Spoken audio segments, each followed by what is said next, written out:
Titus, this is your directorial feature debut.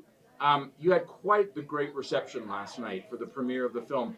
What does that mean to you to be debuting a film at Sundance and get a reception like that with a cast like this?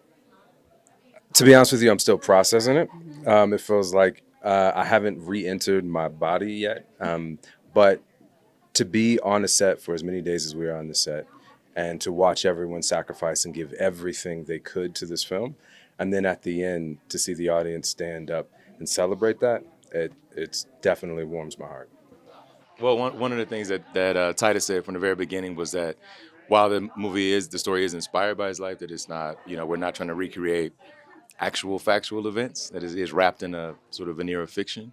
And in terms of getting into it, we met in New Haven a number of times. We met, I guess, for over the course of about 3 months and worked on painting. And then, of course, during that process, getting to know each other and getting kind of inside of his head a little bit helped me to get ready to do it. So it was like that. Well, I think that the conversations that I had with Titus that started in November of 22, November December of 22. And we share a lot of shared space in terms of our religious experience. So I could mine from that a great deal, a great deal.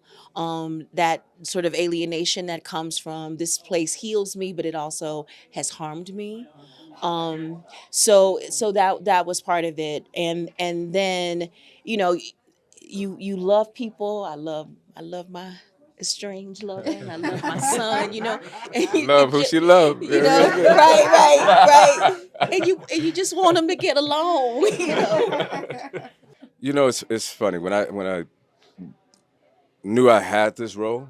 When you said that I had it, I started looking in my own Rolodex of the people that I knew that had been through similar things, like my family, my uncles.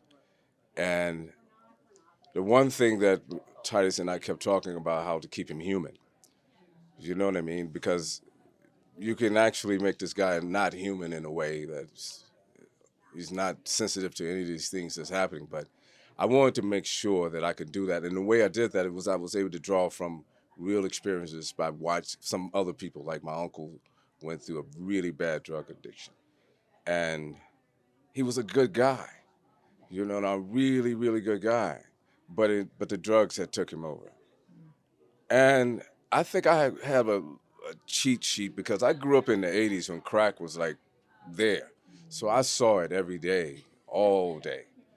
And I saw how this drug can take over, but I also saw that a couple people in my family, they was able to combat that drug and come back to who they were.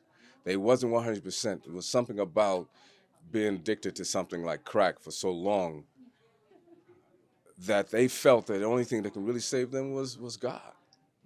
They couldn't do it on their own. And I watched them change their life over to God and watch God change them. So yes, in terms of the character, I play a musician. At a different point in her career, I think, than I'm at in my career. But it's all very familiar. I don't think you ever really forget the hunger, or lose the hunger. Um, and I also understand what it's like to kind of put things on the back burner. But in terms of creating the song, I mean, that was based off of, well, a lot of, as he knows, our conversations were long. It's like how long, the longest one was 10 hours. Yeah, it was It's kind of ridiculous. forever. Yeah. So I really, but it was so important, because it wasn't just like a script from a book or, not that that's not amazing, but this, it is, right? Like, can I say loosely based on his life. And so it mattered for me in that space with him to get something that really, reflected. I was not just reflected his experience, but gave hope to the future. It needed to speak to the past, needed to speak to the present, and it needed to speak to the future and how he wanted to see his life. So we had a lot of conversations. I mean, really long conversations about you know, what he wanted. And there was trial and error. I would send him ideas too. And it's so funny because, you know, when you spend time with a person, you start to get to know how they respond to things. So I would send him stuff. He's like, yeah, it's good. I'm like, right, not that one. You know what I mean? And then like, yeah. And then I'd send him something else. He's like, yeah, no, this is good. Okay, this is great. I'm like, yeah, not that one either. So then when we were in the studio and Jarek, what's Jarek's last name? I'm sorry, I don't remember. What is it? Bischoff. Jarek Bischoff, amazing composer who did music in the film. You know, he came up with this chord progression, and we were in the studio, and he came in the studio a few times, and we talked, and and once he heard the lyrics to this, he was losing it. Like, and Titus does this thing where he's like, yes, it's like a very let's go like energy thing. So once he started doing that, I was like, ah, that's the one. Like, this is the song, you know. And so I think for us, it was really, we had conversations, and for me, it was my interpretation of the script and his story, which was that to me, it is a miracle, and I do use this word, you know. I do believe it's a miracle when we're able to create a life or able to create something that we've never seen and we've never experienced. And that's what bricks represents. Like, we don't have the bricks to build this house, but somehow we built a house. You know, somehow we built a healthy future or marriage or career or our home, you know. So that's kind of the premise. This, unlike every other thing that I've made, I feel more like an observer than the maker. It's such a collaborative process. And it doesn't, as I've said 100 times, it doesn't get done by one person.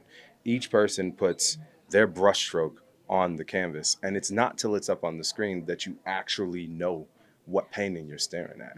So now, like, I'm looking at this painting going, yeah, I think we did a good job. This is an excellent piece of work and ready to hang in the museum. So I'm excited for people to be able to see it.